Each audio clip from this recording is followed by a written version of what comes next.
Thank you, David. That was beautiful.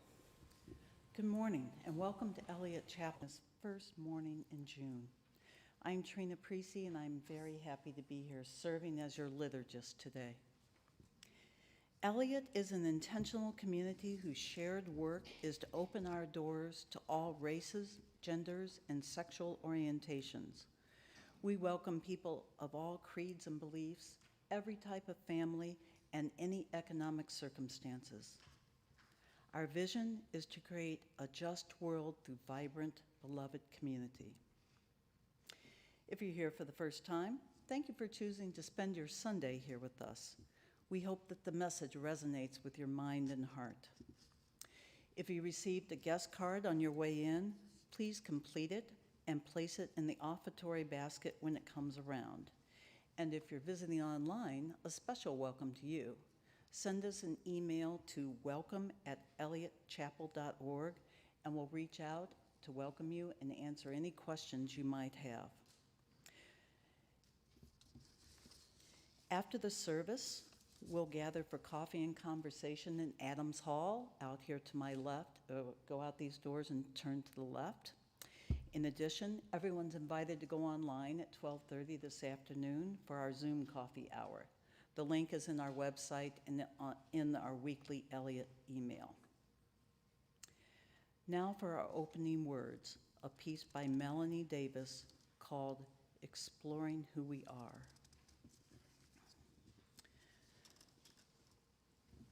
Under the right circumstances, playing with fire is a delight.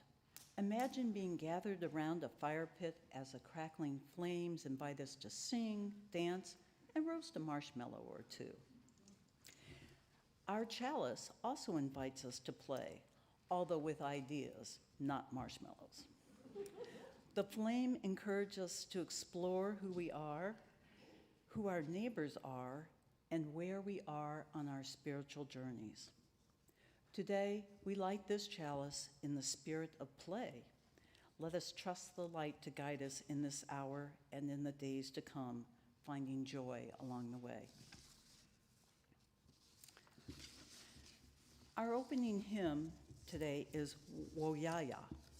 I'm not sure I said that correctly. Woyaya, thank you. It's number 1020 in the Teal hymnal, and the lyrics are on the back of your order's service. I didn't know much about this, so I looked it up, and it turns out that Woyaya is the title song of a 1971 album by the legendary Ghanaian British band Osibasa.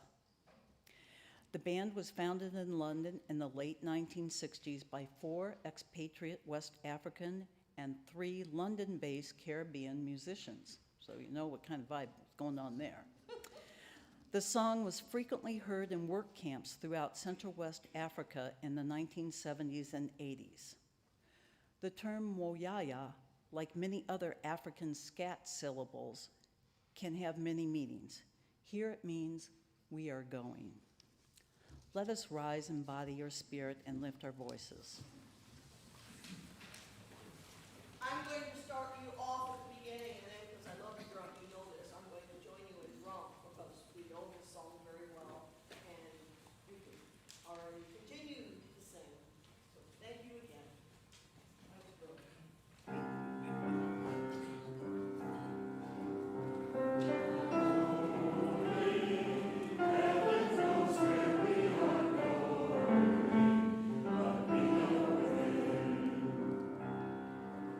We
Together, let us speak our church covenant. As a free congregation, we promise to one another our mutual trust and support. To create beloved community, we promise to be kinder to each other than we have to be. To listen fully to each other with an open mind and heart. To speak responsibly and respectfully. To find ways to improve our church for all members and friends.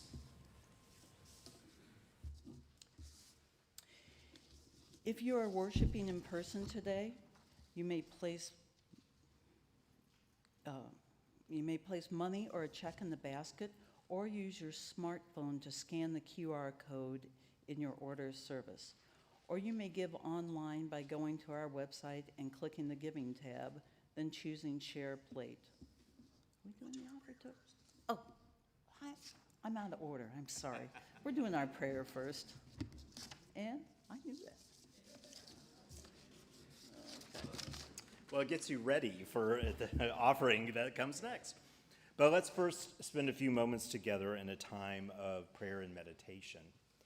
To do that, I invite you to get comfortable where you were seated, to find a way to sit that feels balanced and well-placed, well-distributed, in touch with the ground beneath you, aware of those around you. And to take 2 or 3 deep and intentional breaths to bring you fully into this place.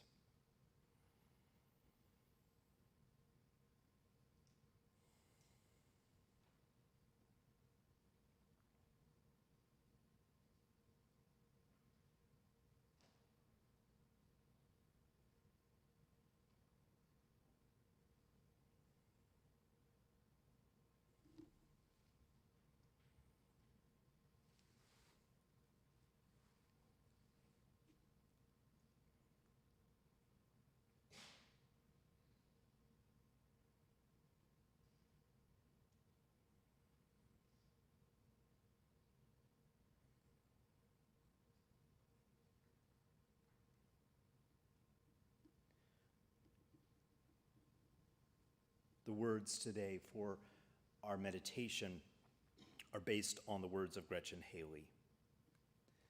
In light of our theme of delight, whatever you have come in anticipating, whatever you expect or worry for our world, for the future, for your life, for our life, for just a moment, breathe fully into that feeling. Give it the breath of life and expansiveness and openness. As best as you can, make space in your heart. And in that spaciousness, as best you can, offer the possibility of being surprised by life. Make room in your spirit for a new story to take shape. Let astonishment be possible at this life that still remains a miracle. Imagine here the bursting of joy, relentless and resilient, coming in waves washing over us, with music and story and silence, and still this dreaming together.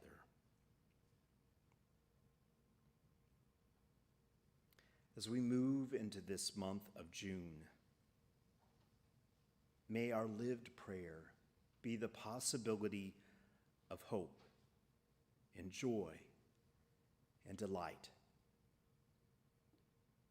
Not in spite of other truths in your life, but in the midst of, inspired in contrast to, inspired by a deep need to affirm life, whatever may come.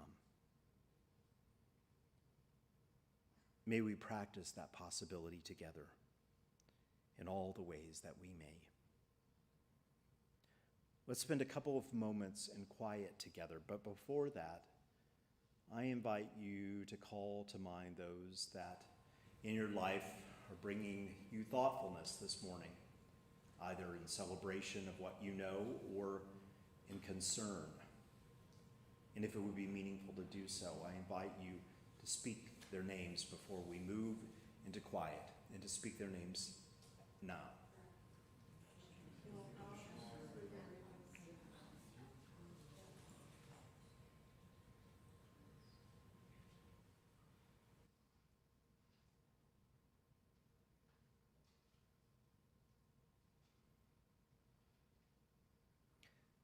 Will you join me in a few moments of quiet?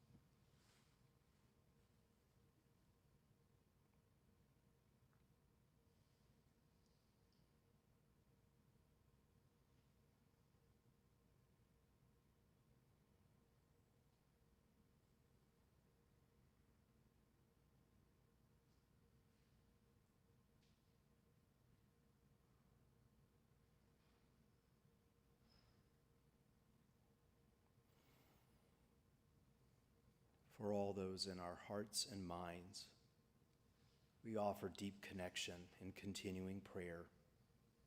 For whatever is true in our lives, may we feel it held, either in celebration or in healing, in this place. All of this and more we hope and pray in the name of love. Amen, and blessed be. We're going to do 1011, return again, and we'll do it sort of straight through. We'll do part 1, part 2, and then return to part 1 to finish the piece. It is very apropos because of the title's return. Again.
Try this again. Each Sunday, Eliot Chapel shares half of our offertory with a community organization whose work reflects our shared values. This is one of the ways we care for our community and our neighbors. In June, we're sharing our collection with BLUU, Black Lives of UU. Blue is committed to expanding the power and capacity of Black UUs within Unitarian Universalism, and we're grateful for their good work. If you're worshiping in person, you may place money or a check in the basket, or use your smartphone to scan the QR code in your order of service. Or you may give online by going to our website and clicking the Giving tab, and then choose Shared Plate. That's all one word. Let us be warm and generous neighbors.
Will the greeters please come forward?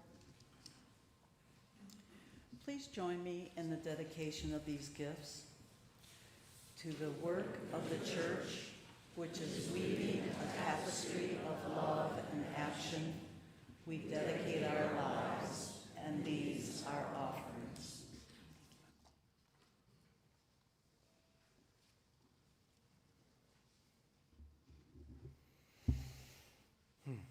A reading in preparation for our reflection together, taken from William Stafford.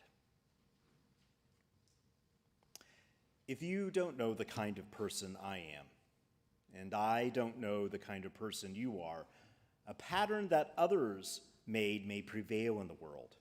And following the wrong God home, we may miss our star. For there is many a small betrayal in the mind, a shrug that lets the fragile sequence break, sending with shouts the horrible errors of childhood, storming out to play like the broken dike. And as elephants, holding each other's elephant's tail, but if one wanders, the circus won't find the park. I call it cruelty, and maybe the root of all cruelty, to know what occurs, but not recognize the fact. And so, I appeal to a voice, to something shadowy, a remote, important region in all who talk. Though we could fool each other, we should consider, lest the parade of our mutual life get lost in the dark. For it is important that awake people be awake. Or breaking a line may discourage them back to sleep. The signals we give, yes or no or maybe, should be clear. The darkness around us is deep. Here ends the reading. So this is the second to last sermon that I will do with you as I have served you as interim minister. And so I try at the end of that time to reflect a little bit about the larger thinking about our work together, and some of what I hope you will ponder as you think about not only our time, but also this new and wonderful and powerful time ahead. And part of the reason that I read the Stafford reading in preparation for that is that it is a very dynamic time in our world. It is certainly true that what is happening feels extremely important, at times very alarming, often quite divisive. And places like Eliot Chapel have a great gift to give. And so it is all the more important as you think about your future, and very importantly, talk with each other to shape that future, that you try to remain as clear, as transparent, as thoughtful as you can in these conversations, and how you continue to live together. I was really lucky twice now in my career as minister to go to graduate school one of the times for my doctorate in the Chicago area, and then live close enough a couple of other times to be able to visit. And I happened to be able to work with a woman named Rashida Graham Washington, who, among other things, was the head of the Communities First Association in Chicago. And basically what she did was try to work with neighborhoods that were extremely dynamic. Often they had a huge variety of socioeconomic folk that lived there, racial diversity, a great deal of artistic strength within that neighborhood, and often, sometimes volatile relationships between the neighborhood and police officers. Her work was to try to help everyone in that community understand more completely how to shift from what she called smart individualism to collective intelligence. And in doing that work, she found that really the core of it was to help set a context where people could begin to engage in meaningful conversations about their daily life. First, to know each other, and then to begin to shape a greater understanding of what that larger sense of life might hold, its possibilities, its ways of celebrating as well as leaning into the struggles that were authentic within their daily lives. And in her work, she found that one of the things that made a huge difference in the neighborhoods that were able to do that work and move forward and see sometimes really amazing changes in how they lived together and what happened in the neighborhood, there were certain things that tended to be true. And I believe that they're not only true within communities such as neighborhoods, but also communities like congregations. Here are the things that she found to be the most essential. One is that a significant number of the people in that community commit themselves to authentic, lifelong learning. That means that what she found is that in communities where enough people, whatever their age and stage, understood that the present moment was always an opportunity for them to lean in and learn more about their own life and the larger life, and to approach with a spirit of curiosity rather than a spirit of judgment first. That all it took was just enough people in that community to be a tipping point to change the mode and the tenor of the conversation enough to create possibilities that just weren't possible at all if not enough people kept a sense of curiosity. The reality that there is always more to learn if you really let yourself be present and open and hear. She also found, and this is very difficult for Unitarian Universalists, that a community needs to be willing to name the ways that they have been wrong.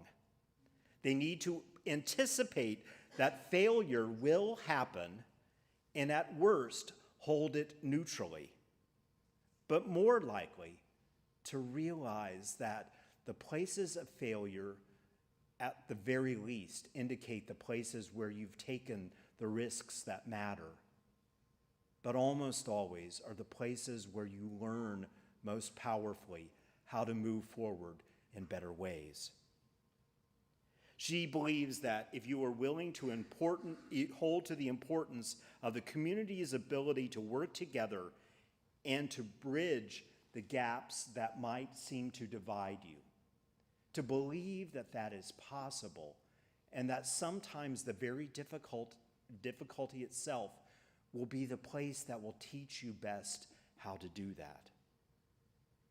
And finally, she believes that actually, and she uses this word differently than most of us in psychological terms, she believes that triangulation can be a good thing.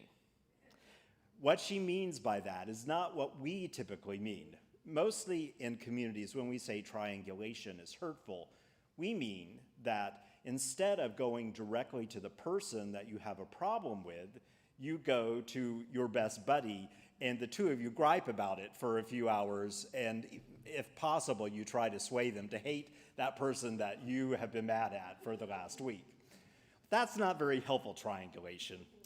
What she means by triangulation is that any time that you are in a conversation, at some point you should stop and say, what voices should be present in this conversation for it to be complete? In other words, very often people will be talking about, say, racial justice or talking about how to attract more young people, and not a single young person or a person of color is part of the conversation. Or for that matter, often we talk about the division between the two of us, but make between the world around us, but we make very little effort to find people that we disagree with to be part of the conversation, at least at some point in the conversation. So if a community is willing to continue to grow and learn together, if they understand that the ways that they make mistakes and even what they might call failures are often essential to them doing the right thing and learning what they need to know, and finally, if they are open to bringing voices into the conversation that don't usually make it easier, but truer and more meaningful, then it can be a powerful and life-changing thing for the community that stretches well beyond that community's life. So as we move into a few things that I have heard from you that I want to tell you again, I've tried to find various ways to tell you, I invite us to keep that in mind as an opportunity for us to continue to grow together, as an opportunity to see that pointing out the ways that you struggle is one of the essential ways that you help yourself move forward. And finally, I hope that you always in the back of your mind will think, who else should be part of our continuing conversations to be whole? So at the very beginning of my time here, I engaged many of you in conversation about this place. And I asked you what works, what doesn't work, what's most important to you about this place. I invited anyone who wanted to be a part of that conversation to put their own input. And I also asked the leaders of the congregation to make sure that a diversity of people were able to give me their answers to that question. And so at that time, I put forward, after hearing you, checking it out with the transition team and the board and the staff, I put forward 5 things that over and over again you told me that were powerful guiding stars for you as a congregation. And you should, I hope, have them in front of you, the 5 shining stars in the handout. So here they are real quick, and then I'll just say a little bit about them before we move on. So the things you told me were essential. Number 1 was community. Now, there are other places where I've refused to include community on the list because everyone says that the most important thing about coming together is community. It would be on every list, and that's fine. But in a community where it upholds that there are certain components of that sense of togetherness that are so essential, I think it is good to illuminate that. And many of you have told me that in all of the various ways that you make community here, whether it's the Women's Alliance or in the planning and bringing to fruition the Madrigal, or in the game nights that you had, or Bergfried nights, or your Seder, or Men's Advance, or Women's Weekend. So many ways that you came together. Those things helped shape your deep sense of who you were together and why it is important for you to continue to invest in this place. So I exalt all of that as something that I have seen firsthand. But remember that community always asks for the other side of the complexity of community, for it to be whole. And much of that I've already alluded to in talking about Rashida Graham's insight into how communities are healthy. That is, that for a community to be whole, you also need to learn how to disagree with each other well, how to get actually and truly angry with one another and still find ways to move forward together, to sit with issues that are too complex for an easy answer and actually live with the dynamic tension rather than trying to sweep it under the carpet or bring it to some false conclusion that really doesn't help at all. There is no way for given what has happened in the last few years for all of us in this world, that we won't be in places of dynamic tension moving forward. So much has changed, so much is uncertain. And so it is essential that you continue to understand that places of difficulty are a gateway into your future, not a sign that something is wrong unless you mistreat each other in that process. You can disagree in love and kindness and deep passion and still remain community. You also talked about how essential justice and peace are for all of you in a variety of ways. You are proud of the ways that for a very long time now you have held vigils for Black Lives Matter, how many of you have done direct work with a room at the inn, and your ongoing work with the Meacham Park neighborhood has been very, very fulfilling. The ongoing challenge for every congregation these days is how to make sure in the peace and justice work that you are always thinking about how to invite more people into whatever processes are meaningful, or find new ways for people to find their own engagement in peace and justice work. It is too tempting for us to get so caught up in our own passion for how we do social justice, to think that if people do it differently than we do, that they're doing it wrong.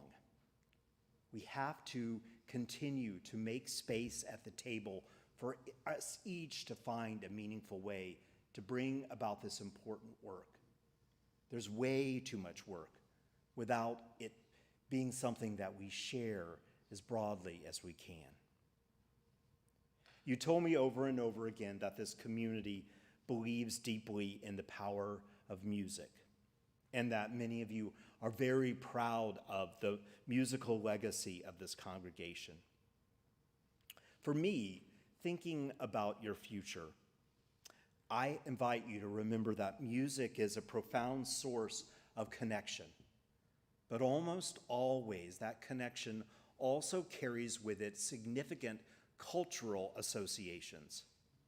And because that is true, music can also be a place that reminds congregations that it both has the ability to build bridges, but also can be signs of exclusion without even intending to be. So the ongoing work of music is to make sure that it continues to evolve. It doesn't mean that you have to get rid of styles of music, but to be very thoughtful about the ways that you integrate the various generations within the congregation, or for that matter, the various generations who are not yet part of the congregation, and how you think about music in the future.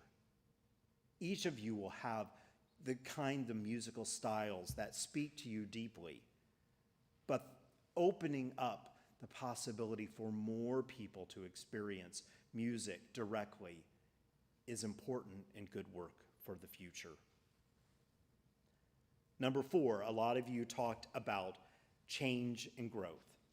And it was, as I said originally, it was one of the places where you described it as both something that you were deeply proud of and, in truth, deeply troubled by as well. That is typical. Growth always means that there is even more change, and change is something we all struggle with. Even people who try to bring about change for their living still struggle with the power of change. That isn't something you try to get away from, but to understand how best to deal with the impact of change within you as a congregation, and how to still have it not stop you from continuing to grow and change together. That growth does not need to be numerical for you still to be transforming each other. There are plenty of congregations that remain viable but don't grow significantly in number, although that does make it much harder down the road in the future. But growth is the way that you can allow yourselves to know what is true and to allow it to change how you work, and be together. And if you do that well, almost always, you are attractive to people who are looking for more meaning and purpose in their lives. So usually, if you do that well, and it's possible at all, you grow in numbers as well. This is a time after the pandemic where almost every congregation is thinking what their numbers are really like, that there are people who have been active in the past, who are still deciding what they will do in the future, that there are people who have never been part of a community of faith that are trying to figure out if places like Eliot would be meaningful for them. This will continue to be an important place for you all to work through. And then finally, the final area has to do with spiritual deepening. And you have talked to me about many of the things that you do that help bring that about. You have talked about how in worship that one of the things you find most meaningful is the various ways that worship invites you to think more deeply about your life's purpose and how to live it more fully. You've talked about the Wellspring program, about meditation groups, about religious education for all ages. But really, one of the most essential components of what it means to be a more deeply spiritual community is the ways in which you embody that spiritual maturity together. And that really does come back to that idea of how you can journey together and grow and change together in a way that helps you know each other more fully and more honestly. Spiritual deepening includes the programs that bring it about for certain, but the way that you know that it's doing its work is that there's enough health in the congregation that when you are in the midst of difficult times, more and more of you step forward with balance and perspective and a sense of calm to help the congregation move forward with courage and possibility. You have so many people in the congregation who do that well. Trust that they will step forward, and you likely can be one of them as you move into this next time. So finally, and quickly before we end the service today, the second half of that list has to do with some of what you've told me that reflects how you think about the sense of why this place exists, both now and in the future. And after the service, we'll have a few minutes for a coffee hour, and then I'll invite you all for about an hour to have, with me at the helm, a final conversation to bring some greater clarity. But in front of you, you have some of what you've already said, and this captures things that in conversations around mission and vision have been offered by multiple people in the congregation. So, quickly, and I'm not going to go through all of it because you have it in writing, but I'll talk about one or two things in each of these. So, first, it is essential that you think about who you are as a community. And you've told me many things about that, but let me talk about the first one in the answer of who are we. The most distinctive things that you've said are important is that you see yourselves as inclusive, caring, welcoming, and curious people. And think about those 4 words: inclusive, caring, welcoming, curious, especially in light of Rashida Graham's sense of what makes for healthy community. Well, it does suggest that I know that some of this is aspirational, but the more that you move into the truth of building a sense of what it really means to be inclusive, what actually makes you a caring community, how you continue to learn how to better welcome each other authentically, and that deep sense of curiosity that keeps you alive and healthy, how essential that continuing work and fostering it, how well that will serve you going forward. So what does it mean for each of you to embody those four things more fully at Eliot and in your life? Number two has to do with the areas of thinking about whom you want to serve in the congregation. And many of you listed various things, but right in the middle, one thing that has come up over and over again is your longing to minister better to and with families within the congregation. And for a moment, I just want to lift up that, once again, that is an important place of understanding how those different cultural indicators are so essential to doing that work well. To really create a space that is welcoming, you have to find ways for all people to be at the table, to think about how to be a multi-generational community. And what sorts of things tell people that they are seen and held by the congregation. And a lot of that happens in what kind of programs you offer, what sort of examples you use in worship, what sort of music is available to the congregation. All of those things will make a difference in whether you're actually able to create a space that welcomes anyone. That intentionality is essential to that sense of welcoming and inclusion. And finally, you talked in terms of what is the world asking in the future and how you are called to engage that as a congregation. At the very beginning of that, in the first little bullet point, you talk about the theme of addressing the challenges of the polarities in our country over the last few years. And it is true that Unitarian Universalism has a particular strength in being able to explore that. We never pretend that we all believe exactly the same thing. But what's important, I think, in thinking about that work, if you are going, especially if you're going to do it first within this community, but also many of you talked about that this would be a place where you could engage the larger community in trying to be able to learn how to work together in the midst of differences. And I think that is true. But it is also essential that you lean into your own places of discomfort with those places of difference. That the only way to really engage the community is to also be curious enough and honest enough about your own places of struggle with difference, your own preconceived notions about people who differ from you philosophically, politically, or theologically, and do that work in your own life. You have to sort of own your own sense of the ability to hear other people and have that hearing bring you into a deeper sense of mutual responsibility. That is much harder, even for Unitarian Universalists, than it sounds.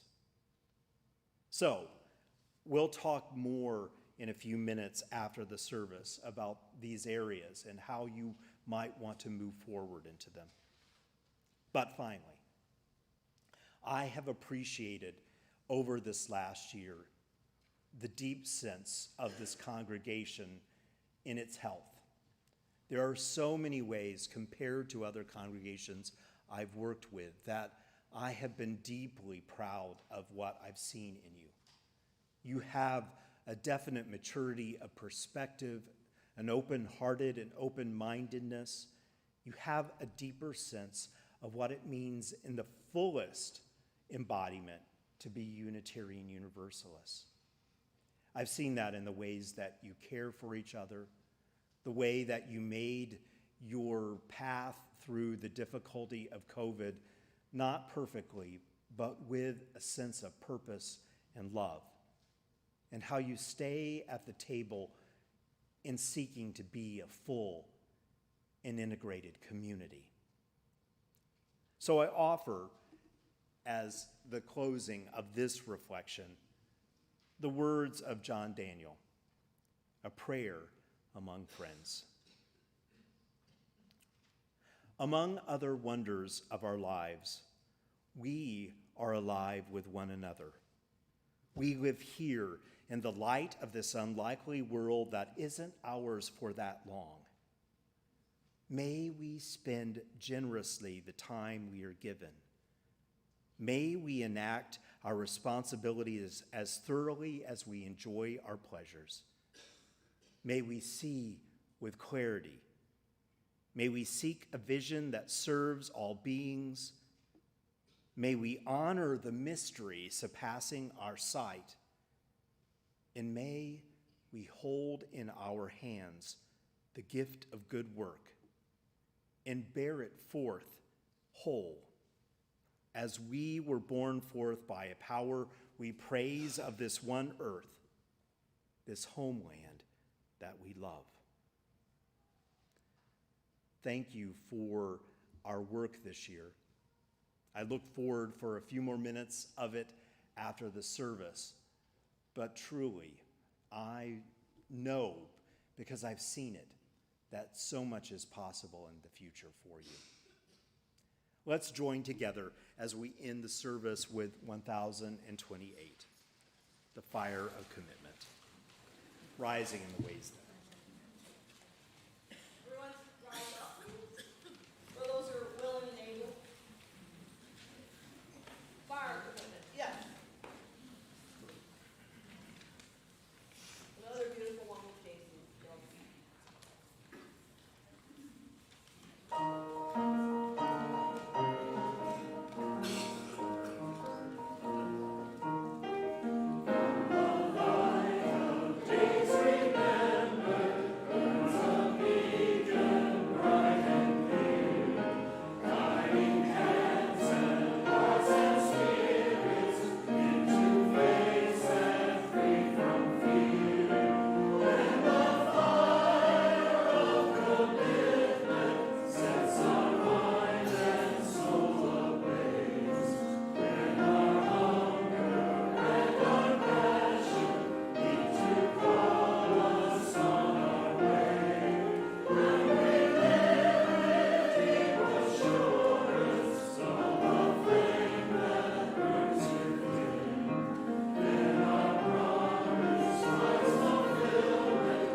This chalice but not the light of wisdom, not the fire of our commitment to what matters most, not the warmth of human community. These are in us until we gather in this place. I invite you to take a seat as we receive one more gift of music this morning.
Let's give it a round of applause.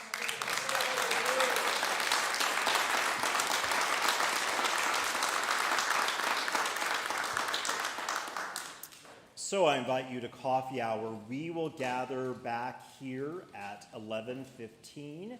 You're welcome to bring coffee with you to look at those three areas of missional identity for one final time before I move on. So thank you for being here today. I'll see, I hope, many of you in a few minutes. And if not, I will hopefully see more.